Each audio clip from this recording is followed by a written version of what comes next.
मैं हूं गणेश। जैसा कि दोस्तों आप लोग का मैथ और साइंस का एग्ज़ाम समाप्त हो गया है। अब अगला एग्ज़ाम है सोशल साइंस का। तो दोस्तों मैंने देखा और सभी ने देखा कि जो मैथ और साइंस का एग्ज़ाम हुआ था उसका क्वेश्चन जो आ रहा था वो मॉडल सेट से ही आ रहा था। जैसे कि मॉडल सेट में 80 क्वेश्चन दिया हुआ तो कम से कम 30 क्वेश्चन मॉडल सेट से ही आ रहा था। तो आज के इस वीडियो में दोस्तों आप लोग को पूरा का पूरा मॉडल सेट कराने वाले हैं। जो बिहार बोर्ड ने डिक्लेयर किया था वो मॉडल सेट आप लोग का पूरा सोल्यूशन कराने वाले हैं।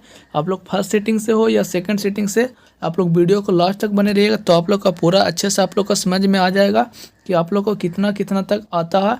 आप लोग पूरा याद कर लीजिएगा, हो सके तो पेज पर लिख लीजिएगा। देखिए सेकेंडरी स्कूल एग्जामिनेशन 2022 एनुअल जो आप लोग का फाइनल एग्जाम होने वाले 2022 में जो, और सोशल साइंस जो आप लोग को कल होने वाला एग्जाम है। आज आप लोग देख रहे हैं सब कोड मतलब सब्जेक्ट कोड है 211 नंबर। 80 क्वेश्चन रहेगा जिसमें 40 बनाना रहेगा और 2 घंटा 45 मिनट के रहेगा।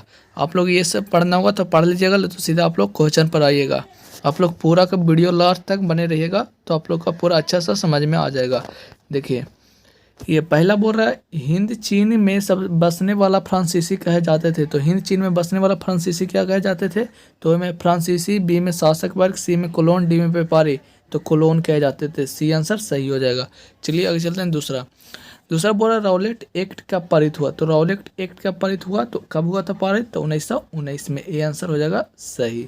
चलिए आगे चलते हैं। तीसरा, जलियांवाला बाग हत्याकांड के विरोध में कितने अपनी नाइट की उपाधि त्याग दी? किसने अपनी नाइट की उपाधि त्याग दी थी जलियांवाला हत्याकांड में? तो तीसरा नंबर का आंसर सी हो जाएगा। आंसर सही, रविंद्रनाथ टैगोर। सी आंसर आप लोग का सही हो जाएगा। चलिए आगे चलते हैं। चौथा बोला जर्मनी के एकीकरण में किसकी भूमिका महत्वपूर्ण थी? तो जर्मनी के एकीकरण में किसकी भूमिका महत्वपूर्ण थी? तो चौथा नंबर का आंसर हो जाएगा डी, मेजनी की। आंसर सही हो जाएगा। जर्मनी की एकीकरण में मेजनी का बहुत बड़ा हाथ था। पांचवा, आर्य समाज की स्थापना किसने की थी? तो आर्य समाज की स्थापना किसने की थी? तो पांचवा नंबर का आंसर हो जाएगा सी, स्वामी दयानंद सरस्वती। सी आंसर सही हो जाएगा। चलिए आगे चलते हैं। छठा बोल रहा है पूर्ण स्वराज की मांग का प्रस्ताव कांग्रेस के किस वर्ष वार्षिक अधिवेशन में पारित हुआ? तो पूर्ण स्वराज की मांग की प्रस्ताव किस कांग्रेस में पारित हुआ था? तो छठा नंबर का आंसर हो जाएगा ए, 1929 लाहौर के अधिवेशन में। 1929 लाहौर में। चलिए आगे चलते हैं। सातवां, भारत में सूती वस्त्र की प्रथम मिल खोली गई। तो भारत में सूती वस्त्र की प्रथम मिल कब खोली गई थी? तो सातवां नंबर का सी हो जाएगा मुंबई में। बम्बई जो कि अब मुंबई हो गया है। बी आंसर हो जाएगा सही। चलिए आगे चलते हैं। आठवां और Akhil Bharatiya trade union Congress AITUC के प्रथम अध्यक्ष कौन थे? तो आठवां नंबर का आंसर हो जाएगा बी, लाला लाजपत राय थे अध्यक्ष। चलिए आगे चलते हैं। नौवां हिंद चीन क्षेत्र में अंतिम युद्ध की समाप्ति के समय अमेरिकी राष्ट्रपति कौन थे? हिंद चीन युद्ध के क्षेत्र अंतिम युद्ध हुआ था तो अमेरिका के राष्ट्रपति कौन थे? तो 9वां नंबर का आंसर हो जाएगा बी, निक्सन थे। बी आंसर सही हो जाएगा, निक्सन। चलिए आगे चलते हैं। 10वां बोल रहे विक्टर इमैनुअल ने किसे प्रधानमंत्री नियुक्त किया था? तो विक्टर इमैनुअल ने किसे प्रधानमंत्री नियुक्त किया था? तो 10वां नंबर का सी आंसर हो जाएगा सही, काउंट काबुल को। सी आंसर सही हो जाएगा। विक्टर इमैनुअल ने प्रधानमंत्री के पद पर काउंटर काबू को रखा था। चलिए 11 बोल रहे रक्त और लौह की नीति का अवलंबन किसने किया? तो रक्त और लौह की नीति का अवलंबन किसने किया था? तो 11 नंबर कौन सा आंसर हो जाएगा? मुसोलिनी। बी में विक्टर इमैनुअल, सी में गैरिबाल्डी, डी में बिस्मार्क। तो डी आंसर सही हो जाएगा, बिस्मार्क। चलिए आगे चलते हैं। 12, नई आर्थिक नीति NEP कब लागू हुई? तो नई आर्थिक नीति कब लागू हुई थी? तो 12 नंबर का आंसर हो जाएगा कौन सा? ए में 1918, बी में 1920, सी में 1921, डी में 1925। तो सी आंसर सही हो जाएगा आप लोग का 1921। चलिए आगे चलते हैं। 13 बोल रहे इंडियन स्टैट्यूटरी कमीशन का अन्य नाम क्या है? तो क्या है? हंटर कमीशन, बी में साइमन कमीशन, सी में साइंजट कमीशन, डी में ली कमीशन। तो 13 नंबर का कौन सा आंसर हो जाएगा? तो बी आंसर सही हो जाएगा, साइमन कमीशन। चलिए आगे चलते हैं। 14 बोल रहा महात्मा गांधी ने किस समाचार पत्र का संपादन किया था? महात्मा गांधी ने किस समाचार पत्र का संपादन किया था? तो 14 नंबर कौन सा आंसर होगा? ए में कॉमन बिल, बी में यंग इंडिया, सी में बंगाली, डी में बिहारी। तो यंग इंडिया का संपादन किया था। बी आंसर हो जाएगा सही। चलिए आगे चलते हैं। आगे बोल रहा है 15 नंबर गुटेनबर्ग ने सर्वप्रथम किस पुस्तक की छपाई की? तो गुटेनबर्ग ने सर्वप्रथम किस पुस्तक की छपाई की थी? तो 15 नंबर का आंसर हो जाएगा सी, बाइबल की। आंसर सही हो जाएगा, बाइबल। सी आंसर आप लोग का सही। चलिए 16 चलते हैं। 16 बोल रहा है अशोक का अभिलेख किस लिपि में है? तो अशोक का अभिलेख किस लिपि में है?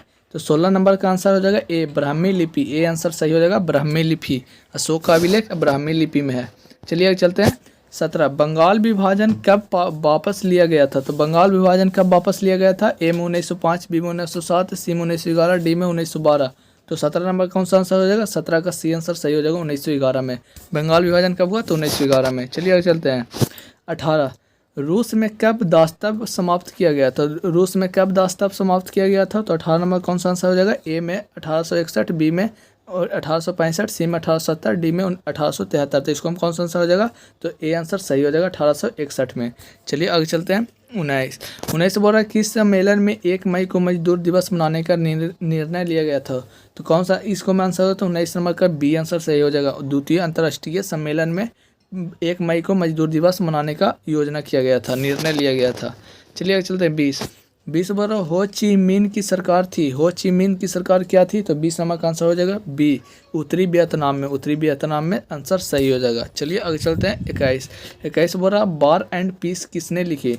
तो बार एंड पीस किसने लिखी थी? तो 22 नंबर का कौन सा आंसर होगा? तो 22 नंबर का आप लोग का 21 नंबर का आंसर आप लोग का हो जाएगा बी, टॉल्स्टॉय ने लिखी थी बार एंड पीस। चलिए आगे चलते हैं। 22 नंबर 22 बोल रहा है सोवियत संघ का विघटन हुआ। तो सोवियत संघ का विघटन कब हुआ? 1991, बी में 1992, सी में 1989, डी में 1990।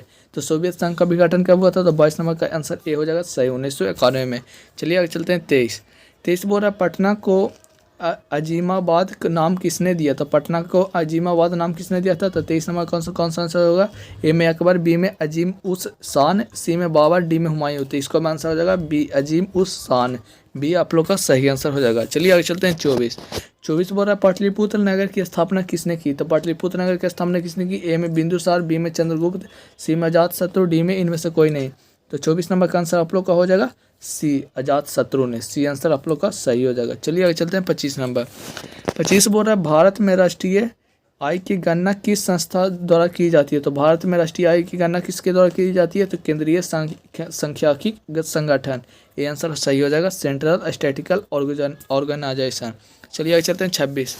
26 बोल रहा है योजना आयोग का गठन कब हुआ? तो योजना आयोग का गठन कब हुआ? तो 26 नंबर का आंसर हो जाएगा ए, 18 मार्च 1950 को। ए आंसर सही हो जाएगा। योजना आयोग का गठन 18 मार्च 1950 को हुआ था। चलिए आगे चलते हैं।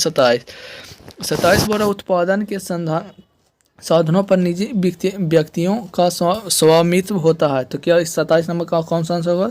तो 27 नंबर का बी आंसर सही हो जाएगा पूंजीवादी अर्थव्यवस्था में। चलिए आगे चलते हैं। 28 बोल रहा है गैस और बिजली उत्पादन किस क्षेत्र का अंग है? तो गैस और बिजली उत्पादन किस क्षेत्र का अंग है? तो 28 नंबर का आंसर हो जाएगा बी, द्वितीयक क्षेत्र का। बी आंसर सही हो जाएगा। चलिए आगे चलते हैं। 29 बांग्लादेश का मुद्रा क्या था? बांग्लादेश का मुद्रा क्या? ए में रुपया, बी में टाका, सी में क्यात, डी में यूनान। तो टाका आंसर सही हो जाएगा। चलिए आगे चलते हैं। 30 बोल रहा है प्रोमो यूनिस का संबंध किससे देश है? तो प्रोमो यूनिस का संबंध किससे देश से है? तो 30 नंबर का आंसर हो जाएगा सी, बांग्लादेश से। सी आंसर सही हो जाएगा। चलिए 31 नंबर चलते हैं। 31 बोल रहा है प्राथमिक कृषि साख समिति कृषकों को किस प्रकार का ऋण प्रदान करती है? तो इसको हम कौन सा आंसर होगा? ए में आपातकालीन, बी में दीर्घकालीन, सी में मध्यकालीन, डी में इनमें से सभी। तो 31 नंबर का आंसर हो जाएगा अल्पकालीन। ए आंसर सही हो जाएगा। चलिए आगे चलते हैं। 32 बोल रहा है जवाहर रोजगार योजना किस वर्ष प्रारंभ हुई? तो जवाहर रोजगार योजना किस वर्ष प्रारंभ हुई? तो 32 नंबर का आंसर हो जाएगा 1989 में। 1989। चलिए आगे चलते हैं। 33 बोल रहा है मनरेगा में एक वर्ष में कितने दिन का रोजगार देने की गारंटी दी जाती है? ए में 150 दिन, बी में 180 दिन, सी में 120 दिन, डी में 100 दिन। तो मनरेगा में एक वर्ष में कितने दिन का रोजगार देने का गारंटी दी जाती है? तो 33 नंबर का आंसर हो जाएगा डी, 100 दिन। चलिए आगे चलते हैं। 34 बोल रहा है उपभोक्ता संरक्षण के लिए कितने राज्य योग्य हैं? तो उपभोक्ता संरक्षण के कितने राज्य योग्य हैं? तो 34 नंबर का आंसर हो जाएगा बी आंसर सही हो जाएगा 35। चलिए आगे चलते हैं। 35 बोल रहा है प्रोपीसी महालेनिस की अध्यक्षता में किस समिति का संगठन किया गया? तो 35 नंबर का आंसर हो जाएगा ए, राष्ट्रीय आय समिति। चलिए आगे चलते हैं। 36 बोल रहा है उपभोग व्यय और बचत का योग कहलाता है। तो इसको हम कौन सा आंसर होगा? तो 36 नंबर का आंसर हो जाएगा बी, आय कहलाता है। चलिए आगे चलते हैं। 37 बोल रहा है निम्नलिखित में कौन आर्थिक क्रिया का चक्रीय प्रभाव है? तो 37 नंबर का आंसर हो जाएगा डी, इनमें से सभी। उत्पादन, व्यय, आय, डी इनमें से सभी। चलिए आगे चलते हैं। 38 बोल रहा है भारत में सर्वप्रथम राष्ट्रीय आय का अनुमान कब लगाया गया? तो 38 नंबर का आंसर हो जाएगा बी, 1868 में। चलिए आगे चलते हैं। 39 39 बोल रहा है निम्नलिखित में कौन सा कार्य का मूलभूत तत्व नहीं है। तो 39 नंबर का आंसर हो जाएगा सी, नैतिक तथा सामाजिक तत्व। सी आंसर सही हो जाएगा। चलिए आगे चलते हैं। 40 बोल रहा है इनमें से कौन गैर आर्थिक आधारित संरचना है। तो 40 नंबर का आंसर हो जाएगा सी, स्वास्थ्य। अगला वीडियो में हम पूरा का पूरा करा देंगे 80 तक के। इस वीडियो में 40 तक ही रखते हैं। वीडियो बहुत लंबी हो जाएगी, ऐसे ही 10 मिनट का हो गया, ऐसे ही और ज़्यादा लंबी हो जाएगी, इसलिए वीडियो को यहीं तक लास्ट तक करते हैं। और वायरल क्वेश्चन ले लेना चाहते हैं किसी भी सब्जेक्ट का तो हमारे टेलीग्राम से जुड़िए, जिसका नाम है मैथ हैकर, वहाँ पर डाल देता हूँ। आप लोग डिस्क्रिप्शन में लिंक है, वहाँ से भी जाकर जुड़ सकते हैं। और वीडियो पसंद है तो वीडियो को लाइक करिएगा और चैनल को जरूर सब्सक्राइब कीजिएगा। अंत तक देखने के लिए धन्यवाद। जय हिंद, जय भारत।